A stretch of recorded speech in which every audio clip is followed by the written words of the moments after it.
Hello everyone, welcome back to my channel. ये है आपकी साइंस की वीडियो और हमारा जो नेक्स्ट चैप्टर के पीवाईक्यू हैं वो है रासायनिक अभिक्रिया केमिकल रिएक्शन के। मैं आपको पूरा चैप्टर नहीं कराऊंगी, मैं सिर्फ वो चीज़ कराऊंगी जो हमारे एग्ज़ाम में पूछी जा सकती हैं। ठीक है जी। तो ये एनसीईआरटी है, ये आपकी 10th क्लास का चैप्टर है, चैप्टर फर्स्ट। यहाँ पर देखिए जो हम पढ़ेंगे वो पढ़ेंगे रासायनिक अभिकरण। केमिकल रिएक्शन सबको ही पता होगा क्या होती है। जब ऑक्सीजन की उपस्थिति में मैग्नीशियम रिबन का दहन होता है। मैग्नीशियम एक अभिक्रियाशील क्या है, हमारी एलिमेंट होता है। यह जब मैग्नीशियम ऑक्साइड में ऑक्सीजन के साथ रिएक्शन करके जब मैग्नीशियम ऑक्साइड में चेंज हो जाता है तो वाक्य के रूप में किसी रासायनिक अभिक्रिया का विवरण बहुत लंबा हो जाता है। इसीलिए हम क्या करते हैं कि केमिकल इक्वेशन बना लेते हैं। जैसे अगर यहाँ पर हम Mg की मैग्नीशियम की ऑक्सीजन के साथ अगर हम रिएक्शन कराएंगे तो क्या बन जाएगा, 2MgO। मैग्नीशियम तथा ऑक्सीजन ऐसे पदार्थ हैं जिनमें रासायनिक परिवर्तन होता है और इसे अभिकारक कहते हैं। जब भी किसी एक अभिक्रिया से, एक रासायनिक अभिक्रिया या फिर आपकी जब भी किसी एक प्रोसेस से, एक अभिक्रिया से, रिएक्शन से एक नए पदार्थ की फॉर्मेशन होती है, उसे ही प्रोडक्ट कहा जाता है, उसे उत्पाद कहा जाता है। कुछ हिंदी के कीवर्ड्स हैं जो आपको समझने में प्रॉब्लम होगी तो मैं इंग्लिश में बता दे रही हूँ। वो शब्द समीकरण में अभिकारकों के उत्पाद में परिवर्तन को उनके मध्य एक एरो साइन लगाया जाता है। ऑब्वियसली ये हमें पता है। अभिकारक जो हमारे एलिमेंट्स हैं उनके बीच हम प्लस साइन लगाते हैं और LHS लिखा जाता है। ये छोड़ दीजिए, ये नहीं करना है हमें। ये रासायनिक अभिक्रिया लिखने की प्रक्रिया बताई है। जैसे Mg को O2 के साथ कराएंगे तो MgO। तीर के निशान के बाईं ओर और दाईं ओर के तत्वों के परमाणुओं की संख्या की गिनती की जाती है। ठीक है भाई, कि मैग्नीशियम के कितने परमाणु हैं, ऑक्सीजन के कितने हैं। अगर यहाँ पर इनकी परमाणु संख्या समान है, यदि नहीं तो समीकरण असंतुलित। हमें बैलेंस करनी होती है इक्वेशन। अगर आपने इक्वेशन बैलेंस नहीं की तो मतलब वो अनसिमिलैरिटी है, दोनों ओर द्रव्यमान बराबर नहीं है। किसी अभिक्रिया का ऐसा रासायनिक समीकरण ये कंकाली रासायनिक समीकरण कहलाता है। अगर किसी समीकरण में दोनों ओर जो मास है वो बराबर नहीं है तो ये एक कंकाली समीकरण कहलाता है। मैग्नीशियम के वायु में जलने का कंकाली समीकरण है ये Mg+O2 MgO। आगे बढ़ते हैं। जैसे यहाँ पर जिंक की सल्फ्यूरिक एसिड के साथ कराई है तो जिंक हमारी धातु है, सल्फ्यूरिक एसिड हमारा अम्ल है। जब किसी धातु की अम्ल के साथ अभिक्रिया कराई जाती है तो हाइड्रोजन गैस निकलती है। ठीक है। ऐसे ही ZnH2SO4 मतलब जिंक हो गया, उसकी अगर H2SO4 एक एसिड के साथ जो कि हाईली रिएक्टिव एसिड है, इसके साथ हम कराएंगे तो Zn जो है वो एक धातु जो है वो अम्ल के साथ क्रिया करके H2 हमारा हाइड्रोजन जो है वो अलग निकल जाएगा। हाइड्रोजन के बाद हीलियम ऐसी धातु है जो सबसे हल्की धातु होती है। ओके, यहाँ पे देखिए यहाँ पे क्या लिखा है। अब यहाँ पे आयरन की कराई है। यहाँ पे देखिए Fe+H2O। हमें पता है कि अगर लोहे की हम H2O के साथ वाटर के साथ रिएक्शन कराएंगे तो Fe3O4 और प्लस H2 हाइड्रोजन अलग निकल जाएगी। रासायनिक अभिकरण को या रासायनिक समीकरण को संतुलित करने के लिए सबसे पहले इसके सूत्र के चारों ओर बॉक्स बनाया जाता है। ये रहने दीजिए, ये हमारे काम का है भी नहीं। ठीक है, आगे बढ़ते हैं। और आगे मैं यहाँ पे देखिए ऑक्सीजन परमाणु को संतुलित करने के लिए 4 गुणांक लगाकर 4H2O लिख सकते हैं, लेकिन H2O4 नहीं लिख सकते। ठीक है, तो आंशिक रूप से संतुलित समीकरण इस तरह से होगा। अगर Fe+4H2O आप यहाँ वाटर के अगर 4 गुणांक ले रहे हैं तो Fe3O4 वो ऑक्सीजन के साथ यहाँ अभिक्रिया कर लेगा और आपकी हाइड्रोजन गैस अलग निकल जाएगी। हमेशा यही होता है कि अगर किसी धातु की अम्ल के साथ कराएंगे या फिर अगर आप ऑक्सीजन के साथ कराएंगे तो हाइड्रोजन जो है वो अलग निकल जाएगा। ये सारे समीकरण हैं, ये एक बार आप देख लीजिए, एनसीईआरटी में दिए हुए हैं ये समीकरण। और ये बैलेंस्ड समीकरण है, हमारी बैलेंस्ड इक्वेशन है, तो हमेशा बैलेंस करना बहुत ज़रूरी होता है इक्वेशन को। कभी कभी अभिक्रिया की परिस्थिति ऐसे होती है कि ताप हो गया, दाब हो गया, उत्प्रेरक हो गया, उनको भी हमें एरो के साइन के ऊपर या नीचे दिखाना पड़ता है। जैसे यहाँ पर अगर 340 एटमॉस्फेरिक प्रेशर है तो CO+2H2O तो CH3OH हो जाएगा ये।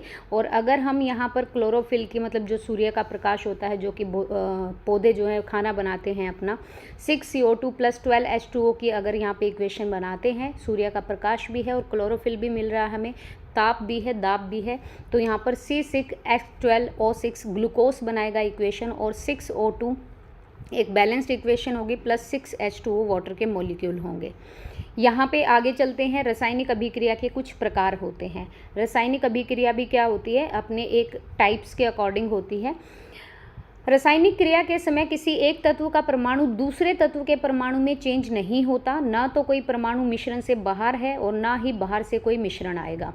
वास्तव में किसी रासायनिक अभिक्रिया में परमाणु के जो आपसी आबंध होते हैं, जो बॉन्ड होते हैं, उनके टूटने और जुड़ने से ही एक नए केमिकल का क्या होता है, निर्माण होता है। तो ध्यान रखिए, रासायनिक अभिक्रिया में किसी भी तत्व के परमाणु में बदलाव नहीं होता। एक तो ये स्टेटमेंट याद रखिए, ना ही कोई परमाणु मिश्रण से बाहर आप एडिट कर सकते हो और ना ही कोई डाल सकते हैं, ऐड कर सकते हैं। ठीक है। कैल्शियम ऑक्साइड जल के साथ बहुत तीव्रता से अभिक्रिया करके बुझे हुए चूने, जिसको हम कैल्शियम हाइड्रोक्साइड बोलते हैं, उसका निर्माण करके क्या करता है, हीट पैदा करता है। अगर आपने कोई चीज़ ऐसी देखी होगी, अगर उसमें हम वाटर ऐड करते हैं तो ना एकदम सर्र की आवाज़ आती है, यही होती है ऊष्मा। बिना बुझे हुए चूने का जो सूत्र होता है वो होता है CaO, जिसे हम कैल्शियम हाइड्रोक्साइड कहते हैं। जब इसकी वाटर के साथ रिएक्शन कराएंगे H2O के साथ, तो हमें मिल जाएगा बुझा हुआ चूना। तो CaOH2 ये इक्वेंस बैलेंस होगा आपका, मतलब जो इक्वेशन होगी वो बैलेंस्ड होगी। इस अभिक्रिया में कैल्शियम ऑक्साइड और जल मिलकर एक उत्पाद बना रहे हैं, कैल्शियम हाइड्रोक्साइड। ऐसी अभिक्रिया जिसमें 2 या 2 से अधिक अभिकारक मिलकर एकल उत्पाद का निर्माण करते हैं, इसे ही कहते हैं संयोजन अभिक्रिया। ध्यान रखिएगा, इसे संयोजन अभिक्रिया कहा जाता है। बुझे हुए चूने के विलयन का उपयोग दीवारों की सफ़ेदी करने के लिए होता है। ये भी ध्यान रखिए, जो हम पेंट करते हैं उसमें बुझे हुए चूने के विलयन का यूज होता है। कैल्शियम हाइड्रोक्साइड वायु में उपस्थित कार्बन डाइऑक्साइड के साथ धीमी गति से अभिक्रिया करके दीवारों पर किस चीज़ की परत बन जाती है, कैल्शियम कार्बोनेट की परत बन जाती है। ये भी याद रखिए। सफ़ेदी करने के लिए 2 से 3 दिन बाद कैल्शियम कार्बोनेट का निर्माण होता है और इससे दीवारों पर चमक आ जाती है। यही तो होता है, जब आप घर में पेंट कराते हैं तो इसमें बुझा हुआ चूना यूज़ होगा और जो हमारी कैल्शियम हाइड्रोक्साइड होगी वो ऑक्सीजन के साथ या वो वायु के साथ रिएक्शन कर लेगी कार्बन डाइऑक्साइड के साथ, और इसमें कैल्शियम कार्बोनेट की एक परत जम जाएगी। यही परत 2 या दिन में हमें चमकीली सी दिखाई देगी। अगर देखो कैल्शियम हाइड्रोक्साइड CaOH2 प्लस इसकी कार्बन डाइऑक्साइड के साथ अगर रिएक्शन होती है तो CaCO3 जो कि कैल्शियम होता है और कार्बोनेट अलग निकल जाता है H2O। आगे ये हमारी है संयोजन अभिक्रिया, C+O2 CO2 H2 2H2 + O2 2H2O। ठीक है, इन्हें संयोजन अभिक्रिया कहते हैं क्योंकि इसमें 2 या 2 से ज़्यादा पदार्थ हैं और ये किसी एक प्रोडक्ट को कर रहे हैं, बना रहे हैं, तो इसे संयोजी अभिक्रिया कहते हैं। बात करते हैं ऊष्माक्षेपी और आपकी जो ये रासायनिक अभिक्रिया होती है, ये क्या होती है। आपने देखा कि अधिक मात्रा में ऊष्मा उत्पन्न हुई, इससे अभिक्रिया मिश्रण गर्म हो जाता है। जहाँ पे भी हीट होगी वहाँ पर थोड़ा सा आपको हीटनेस मतलब गरम गरम महसूस होगा। जिन अभिक्रियाओं में उत्पाद के निर्माण के साथ साथ हीट भी निकलती है उसे कहते हैं ऊष्माक्षेपी रासायनिक अभिक्रिया। जैसे अगर प्राकृतिक गैस का आप दहन कर रहे हैं, CH4 जो कि मीथेन होती है, 2H2O के साथ अगर इसकी इक्वेशन करते हैं तो Ca2 कार्बन डाइऑक्साइड और +2H2O और ऊर्जा जो है हीट के रूप में बाहर निकल जाएगी। जीवित रहने के लिए हम सभी को ऊर्जा की ज़रूरत होती है। ऊर्जा हमें भोजन देता है, भोजन से प्राप्त होती है। पाचन क्रिया के समय खाद्य पदार्थ छोटे छोटे टुकड़ों में बंट जाते हैं। जैसे चावल है, आलू है, ब्रेड है, ये कार्बोहाइड्रेट बन जाता है और इन्हीं कार्बोहाइड्रेट के ब्रोकन से ग्लूकोज फॉर्म होता है। हमारी बॉडी में जो भी चीज़ होती है वो ग्लूकोज की फॉर्म में होती है और उसी में हमारा हीमोग्लोबिन मिक्स होता है। यह ग्लूकोज हमारे शरीर की कोशिका में उपस्थित ऑक्सीजन के साथ मिलकर हमें क्या देता है, एनर्जी देता है। तो ये फॉर्मूला ज़रूर याद रखिए, C6H12O6 ये ग्लूकोज का फॉर्मूला है, +6O2 + 6H2O, तो 6CO2 + 12H2O और हीट हमारी बाहर निकल जाएगी। याद रखिए, अगर मान लो कि आपने खाना खाया और उसके बाद भाई आप जैसे अगर आप कोई काम पे जाते हैं या फिर अगर आप कोई ऐसा काम करते हैं तो 3-4 घंटे के बाद या 2-2.5 घंटे के बाद हमारी एनर्जी वेस्ट होती है। ठीक है, एनर्जी बाहर निकलती है और हमें कुछ ना कुछ और खाने की ज़रूरत होती है। ठीक है, आगे चलते हैं। आगे देखिए क्या बोला है इसमें। हाँ, ये देखिए फेरस सल्फेट की अगर हम यहाँ पे फेरस सल्फेट क्रिस्टल के हरे रंग में अगर परिवर्तित होता है तो ये गंध आती है जो हम सूंघ सकते हैं। 2FeSO4, SO4 मतलब सल्फेट है, Fe हमारा फेरस है, एक रिएक्टिव धातु है और लोहा है ये। तो Fe2O3 plus SO2 plus SO3 ये इक्वेंस्ड बैलेंस होगी और फेरिक ऑक्साइड बनेगा। इस अभिक्रिया में एकल जो अभिकर्मक है वो टूटकर छोटे छोटे पदार्थों में बंट जाएगा। ये एक वियोजन की अभिक्रिया होती है। गर्म करने पर फेरस सल्फेट जो होता है वो का क्रिस्टल जो है वो जल को अलग कर देता है FeSO4 प्लस FeSO4.7H2O और क्रिस्टल का जो रंग है वो बदल जाता है। इसीलिए जो फेरिक एसिड होता है Fe2O3 और जो सल्फर डाइऑक्साइड होता है SO2 और सल्फर ट्राईऑक्साइड होता है तो SO3 इसमें वियोजित हो जाता है। फेरिक ऑक्साइड एक ठोस है जबकि SO2 और SO3 क्या है, हमारी गैसेस हैं। तो गैसेस के साथ इसकी इक्वेशन कराई गई है। ऊष्मा देने पर कैल्शियम कार्बोनेट का कैल्शियम ऑक्साइड और कैल्शियम कार्बन डाइऑक्साइड इन दोनों में वियोजन होना ही एक वियोजन अभिक्रिया है। इनका प्रयोग होता है आपका इंडस्ट्री में, उद्योगों में। कैल्शियम ऑक्साइड को चूना या बुझा हुआ चूना कहते हैं। इसके अनेक उपयोग से एक सीमेंट बनता है और ऊष्मा के द्वारा की गई वियोजन अभिक्रिया को ऊष्मीय वियोजन कहते हैं। जैसे CaCO3 एक चूना पत्थर है, अगर ये ऊष्मा निकालता है तो यहाँ से बुझा हुआ चूना बनेगा CaO plus CO2 carbon dioxide के साथ ये रिएक्शन करेगा। और अगर हम नाइट्रोजन ऑक्साइड NO2 अगर ये एक धुआं है तो इसकी अभिक्रिया कैसे हुई है। 2PbNO32 जो कि एक लेड नाइट्रेट है, अगर इसको हीट दी जाती है तापन में, मतलब एक हीट दी जाती है, अग्नि दी जाती है, तो 2PbO लेड ऑक्साइड अलग होता है, नाइट्रोजन 4NO2 और ऑक्सीजन के मॉलिक्यूल अलग हो जाते हैं। नेक्स्ट हम आगे चलते हैं। ये है आपका सिल्वर ब्रोमाइड और ये काफ़ी अच्छा रिएक्शन है आपके लिए जो कि आ सकता है पेपर में। एक तो याद रखिएगा, सूर्य के प्रकाश में सिल्वर जो क्लोराइड होता है वो धूसर रंग का होकर सिल्वर धातु बनाता है। एक सूर्य के प्रकाश में श्वेत रंग का जो सिल्वर क्लोराइड है धूसर रंग का हो जाता है और प्रकाश की उपस्थिति में ही सिल्वर क्लोराइड का सिल्वर और क्लोरीन में क्या होता है, डिवीज़न होता है, वियोजन होता है। 2AgCl तो अगर हम सूर्य के प्रकाश में इसको रख देते हैं जो हमारी चांदी होती है तो 2Ag प्लस Cl2 ये क्या बनाएगा हमारा, यही तो हमारा क्या बनाएगा, मतलब अगर आप सिल्वर क्लोराइड को Ag सिल्वर हो गया, Cl हमारा क्लोराइड होगा, सूर्य के प्रकाश के साथ आप करते हो तो सिल्वर धातु बन जाता है। ये जो सिल्वर ब्रोमाइड की भी इसी प्रकार से रिएक्शन होती है। Ag मतलब आपका सिल्वर है, चांदी है, ब्रोमाइड आपका Br है। अगर इसको हम करेंगे सूर्य के प्रकाश के साथ रिएक्शन तो 2Ag प्लस Br2, मतलब यहाँ पर शाम श्वेत फोटोग्राफी में यूज़ किया जाता है इस अभिक्रिया का और इसी ऊर्जा के कारण वियोजन अभिक्रिया होती है। आगे चलते हैं।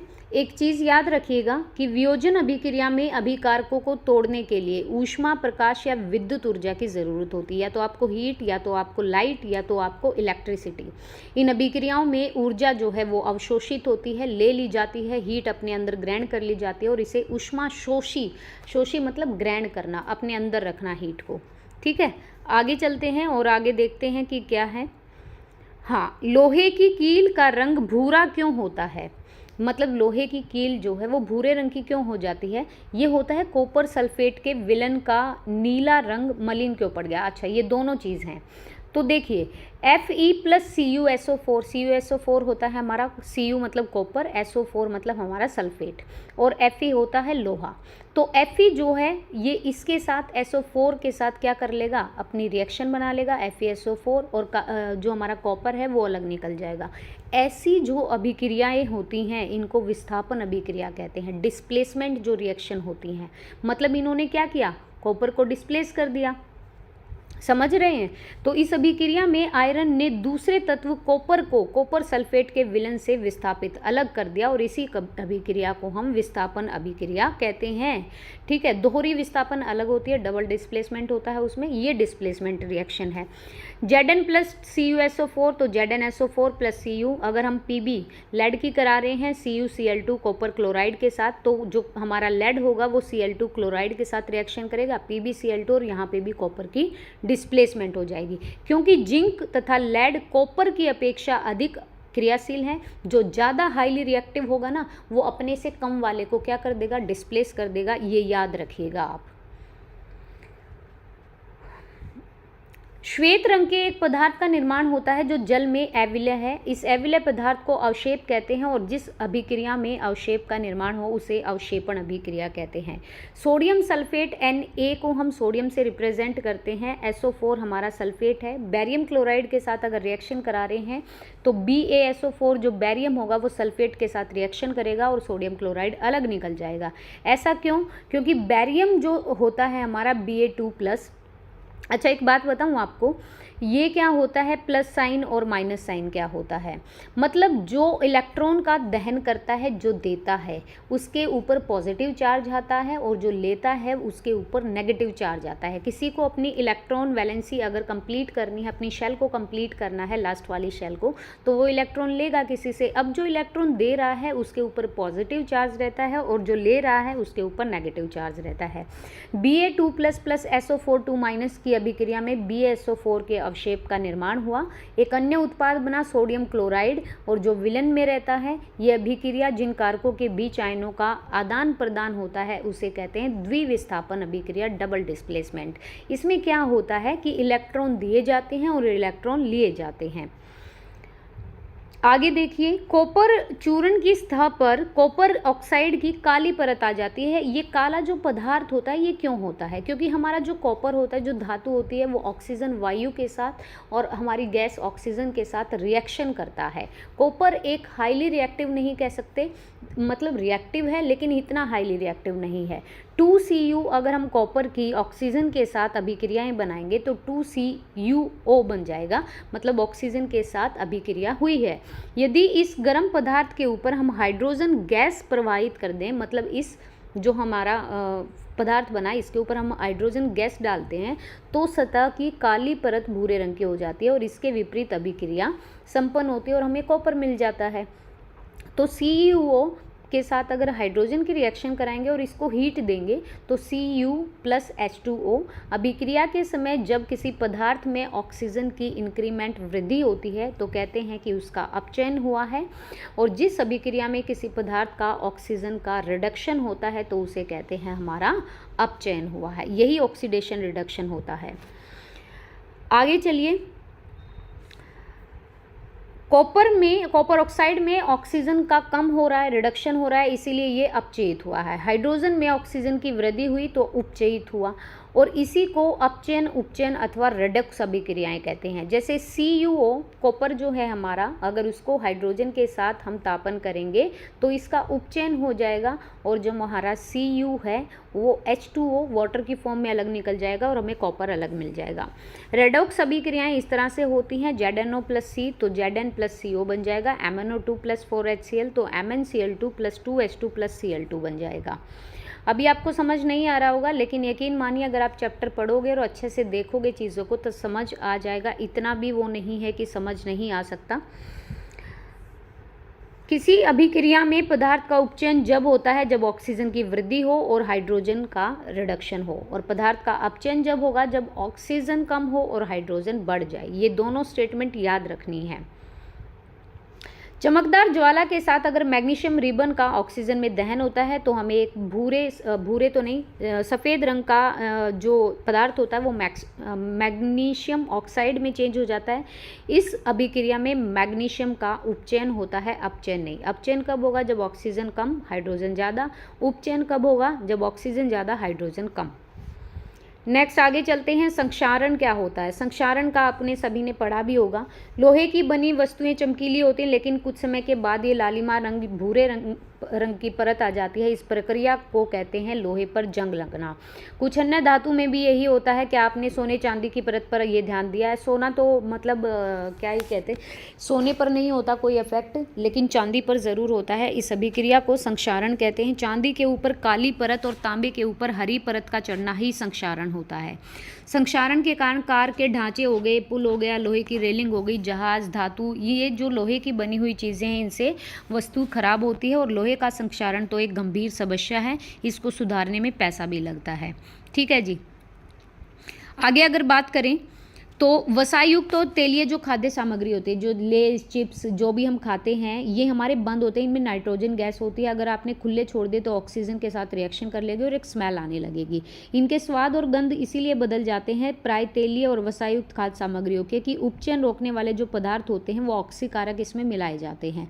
वायुरोधी बर्तनों में खाद्य सामग्री रखने से उपचयन की जो गति होती है, वायुरोधी मतलब अगर आपने बंद कंटेनर में रखे हैं तो इसकी गति कम होगी, लेकिन अगर आपने खुले छोड़ दिए तो देखो चिप्स की थैली से ऑक्सीजन हटाकर नाइट्रोजन जैसे कम सक्रिय गैस होती हैं, और ताकि चिप्स खराब ना हो अगर आपने खुले छोड़ दिए तो वो खराब हो सकते हैं। ठीक है, बाकी ये आप ज़रूर करोगे। जैसे वियोजन अभिक्रिया संयोजन अभिक्रिया के विपरीत होती है, इसमें एकल पदार्थ वियोजित होकर दो से ज़्यादा पदार्थ बनाता है। जिन अभिक्रिया में प्रोडक्ट के साथ ऊष्मा का भी उत्सर्जन हो उसे ऊष्माक्षेपी कहते हैं, जिसमें ऊष्मा का अवशोषण हो उसे ऊष्माशोषी कहते हैं।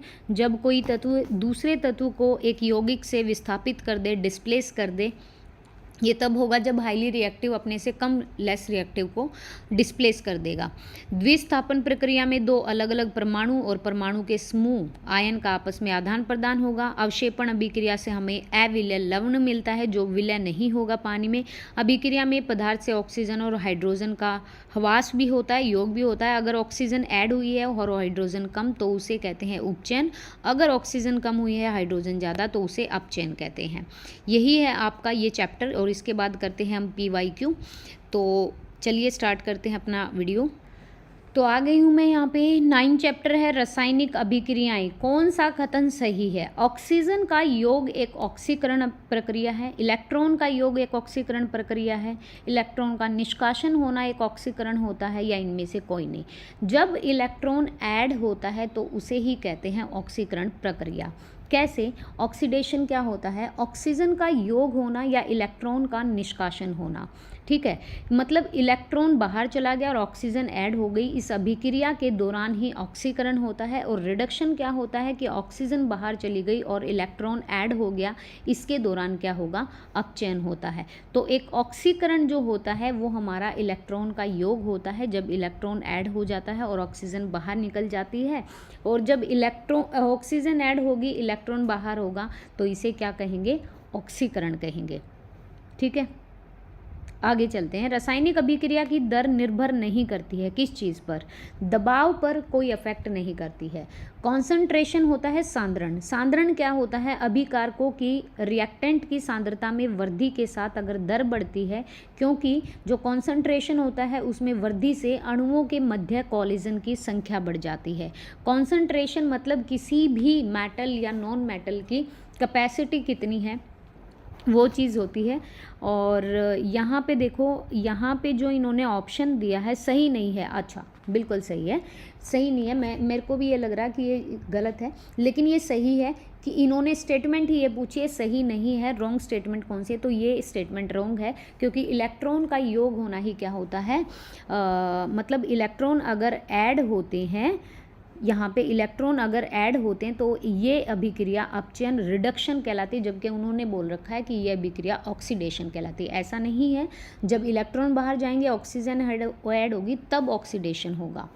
ठीक है, आप इतना सा ध्यान रखिए, ऑक्सीजन ऐड होगी तो ऑक्सीडेशन और ऑक्सीजन बाहर जाएगी तो रिडक्शन। तापमान में वृद्धि, ताप में वृद्धि के साथ रासायनिक अभिक्रिया की दर बढ़ जाती है क्योंकि हीट ज़्यादा हो जाती है। उत्प्रेरक उपस्थिति से भी दर प्रभावित होती है, लेकिन दाब से नहीं होती।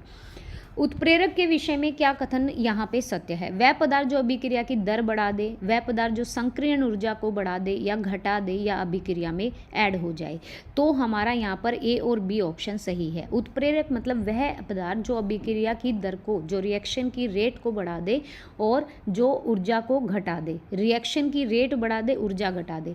उत्प्रेरक अभिकारक व उत्पादों के मध्य संक्रियण जो ऊर्जा होती है, जो एनर्जी होती है, वो कम करके उसकी जो अभिक्रिया है उसके वेग को बढ़ा देते हैं, तभी हमें नया प्रोडक्ट मिलता है।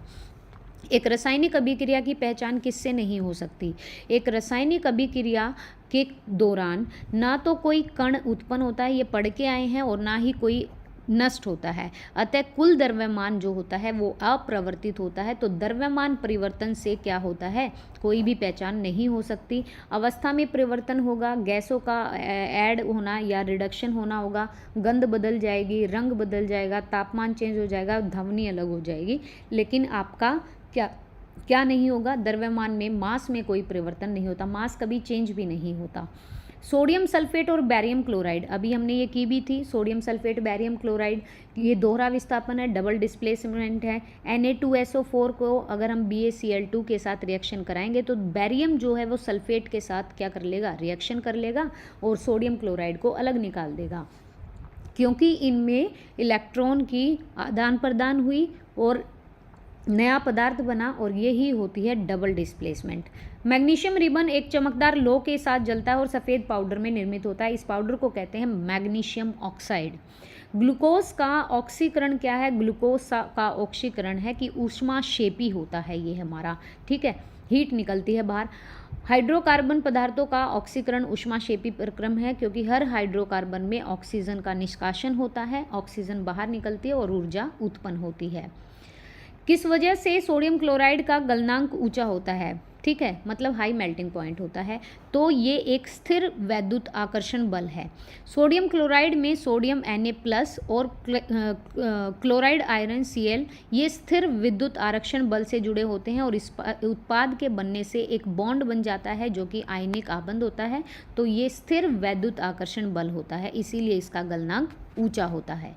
हाइड्रोजन सल्फाइड या हाइड्रोजन क्लोराइड की तुलना में जल का जो क्वथनांक है वो अधिक होने का क्या कारण है, क्योंकि ये एक ध्रुवीय सहसंयोजन बंधन होते हैं, पोलर कोवलेंट बॉन्ड होते हैं। कैसे, जैसे जल में ध्रुवीय सहसंयोजन बंधन होता है जो कि वंडर वॉल बंधन की अपेक्षा अधिक मजबूत होता है। क्योंकि हाइड्रोजन सल्फाइड और हाइड्रोजन क्लोराइड में एक वंडर वॉल होता है, इसीलिए जल का क्वथनांक अधिक होता है। तो आपको याद रखना है इसमें पोलर कोवलेंट बॉन्ड होते हैं, इसीलिए हाइड्रोजन सल्फाइड या क्लोराइड की अपेक्षा जल का क्वथनांक ज़्यादा होता है।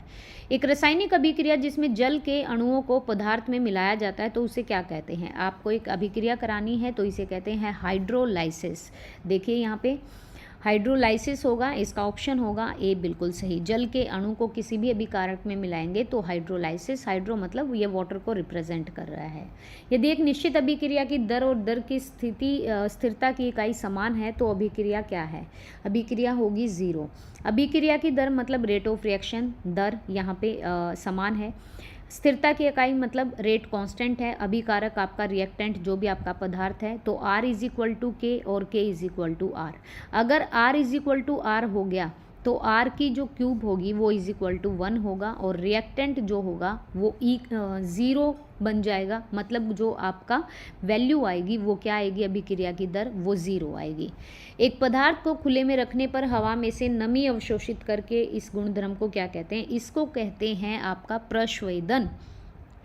मतलब क्या होगा कि अगर कोई पदार्थ आपने खुले में रख दिया और हवा में नमी है उसको अवशोषित कर लिया, अपने अंदर ग्रहण कर लिया, तो वो जो गुणधर्म होगा उसको प्रस्वेदन कहते हैं। परासरण क्या होता है, दो अलग अलग कॉन्सेंट्रेशन वाले सांद्रता वाले घोलों के बीच एक विशेष प्रकाश की जो विसरण होता है उसे कहते हैं, जो अर्ध पारगम्य झिल्ली के द्वारा होता है। शुष्क क्या होता है, किसी वस्तु में से अगर जल निकाल लिया, मतलब वही तो हो गया। शुष्क होता है मतलब उसमें पानी की मात्रा नहीं है। और निर्जलीकरण जैसे डिहाइड्रेशन होता है। उत्फुलन क्या होता है, एक छिद्रपूर्ण सामग्री पर नमक का जब माइग्रेशन होता है तो उसे उत्फुलन कहते हैं। तीनों चीज़ें याद रखिएगा। यही थे यहाँ पे 12 क्वेश्चन और मैंने आपको चैप्टर करा दिया है ऊष्माक्षेपी। यहाँ से ना इक्वेशन आने के ज़्यादा चांसेस हैं केमिकल रिएक्शन के। मैग्नीशियम ऑक्साइड का आपको से पूछा जा सकता है, कॉपर सल्फेट का पूछा जा सकता है, सोडियम क्लोराइड का पूछा जा सकता है। आई होप सो कि आपको वीडियो पसंद आएगा। इस वीडियो पसंद आए तो please like and share and please subscribe the channel. Next chapter हमारा रहेगा ईंधन विलन और गैस। मैं आपको एज इट इज़ करा दूंगी, इसका हमें वो पढ़ने की इतनी ज़रूरत है नहीं। केमिकल इक्वेशन की ज़रूरत थी तो उसका मैंने करा दिया। Thank you.